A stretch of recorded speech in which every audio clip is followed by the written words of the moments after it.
জুলাই মাসের গণ অভ্যুত্থান বা বিপ্লব চলাকালীন সময়ে রামপুরা এলাকায় গুলি করে যে মানুষ হত্যা করা হয়েছিল সেটার ব্যাপারে আরেকটি মামলা ছিল।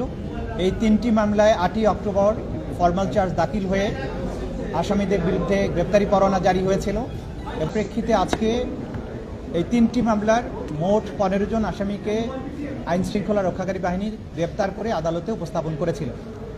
গুমের দুটো মামলার মধ্যে একটি মামলা ছিল র্যাপিড অ্যাকশন ব্যাটালিয়নের পরিচালিত যে বন্দিশালা ছিল টিএফআই সেল, সেইখানে কিছু বন্দীকে আটক করে রাখা 2016 সাল থেকে 2024 সাল পর্যন্ত টোটাল এই কতজন 14 জন বন্দীকে সেখানে গুম করে রাখার অভিযোগে যে মামলাটি ছিল সেখানে 10 জন আসামিকে হাজির করা হয়েছিল। তাদেরকে গ্রেপ্তার দেখিয়ে কারাগারে প্রেরণের নির্দেশ দেওয়া হয়েছে এবং পরবর্তী তারিখ 20 নভেম্বর ধার্য করা হয়েছে। এবং এই মামলায় শেখ হাসিনা সহ জেনারেল তারিক সিদ্দিকী সহ যে সমস্ত আসামি পলাতক আছেন তাদের বিরুদ্ধে পত্রিকায় বিজ্ঞপ্তি দিয়ে হাজির হওয়ার জন্য নির্দেশ দেওয়া হয়েছে। আগামী এক সপ্তাহের মধ্যে এই পত্রিকায় বিজ্ঞপ্তি দিয়ে তাদের হাজির হওয়ার জন্য বলা হয়েছে। পরবর্তী তারিখ নির্ধারণ করা হয়েছে 20 নভেম্বর। দ্বিতীয় যে মামলাটি ছিল সেটি হচ্ছে জেআইসি অর্থাৎ জয়েন্ট ইন্টারোগেশন সেল পরিচালিত বন্দিশালায় বেশ কয়েকজন ভিকটিমকে 2016 থেকে 2024 সালের আগস্ট পর্যন্ত 5ই আগস্ট পর্যন্ত যাদেরকে বন্দি করে রাখা হয়েছিল 24 জন।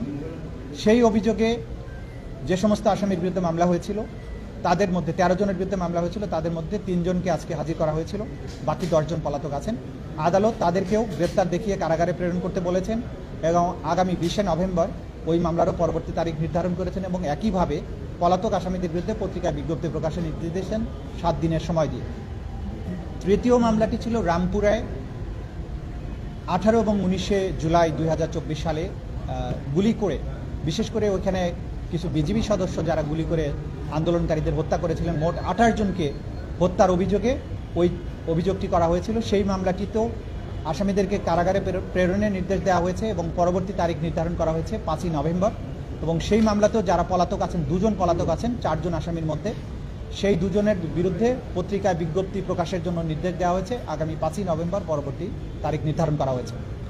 আজকে যাদেরকে উপস্থিত করা হয়েছিল তাদেরকে গ্রেপ্তারের ব্যাপারে, বিচারদের সোপর্দ করার ব্যাপারে আইনশৃঙ্খলা রক্ষাকারী বাহিনী যেমন কাজ করেছেন, তেমনিভাবে বাংলাদেশের সার্বভৌমত্বের রক্ষক হিসাবে আমরা যাদেরকে মনে করি বাংলাদেশ সেনাবাহিনী, তারা এই আদালতের প্রক্রিয়াকে সাহায্য করেছেন।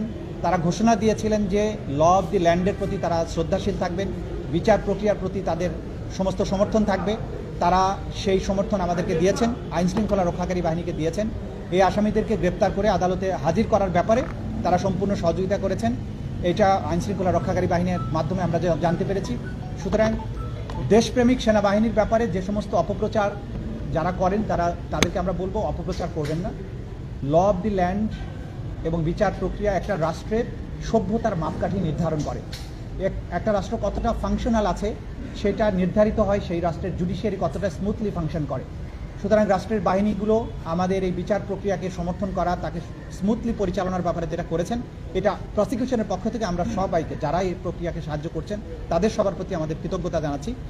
তারা যেমন জুলাই আগস্টে নিরস্ত্র ছাত্র জনতার উপরে যে পরিচালিত হত্যাযজ্ঞের সময় তারা যেমন রুখে দাঁড়িয়েছিলেন বা মাঝখানে ভূমিকা পালন করেছিলেন, যেটা জাতি স্মরণ করে, একইভাবে এই যে বিচার প্রক্রিয়া, গুমের বিচার প্রক্রিয়ার ক্ষেত্রেও তারা তাদের সহযোগিতা করছেন, আইনের প্রতি তাদের শ্রদ্ধা দেখিয়েছেন। এটাও আমরা এই আজকের এই সময়ে আমরা উল্লেখ করতে চাই। এই পর্যন্ত আজকের আমাদের বক্তব্য ছিল। Thank you.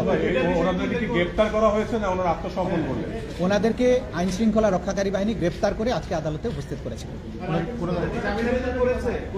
তারা এখন যেহেতু আজকে আইনজীবীরা হাজির হয়ে তাদের পক্ষে ওকালতনামায় স্বাক্ষরের অনুমতি নিয়েছেন, তারা বলেছেন জামিনের আবেদন করতে চান। আদালত বলেছেন যেহেতু জামিনের আবেদন একটা প্রক্রিয়ার ব্যাপার আছে, প্রথমে ওকালতনামায় তারা সিগনেচার নেবেন, তারপরে নিয়মিতভাবে আবেদন করবেন। আদালত বলেছেন যে আবেদন থাকলে আপনারা রেজিস্ট্রার অফিসে আইন অনুযায়ী দাখিল করবেন, পরবর্তী তারিখে যদি কোনো আবেদন থাকে তখন সেটা তারা শুনানি। আর কোনো আবেদনই আজকে দাখিল হয়নি। তারা মৌখিকভাবে আসামিদের সাথে কথা বলার বা প্রিভিলেজড কমিউনিকেশনের জন্য আবেদন করেছিলেন, আদালত সেটা মঞ্জুর করেছেন।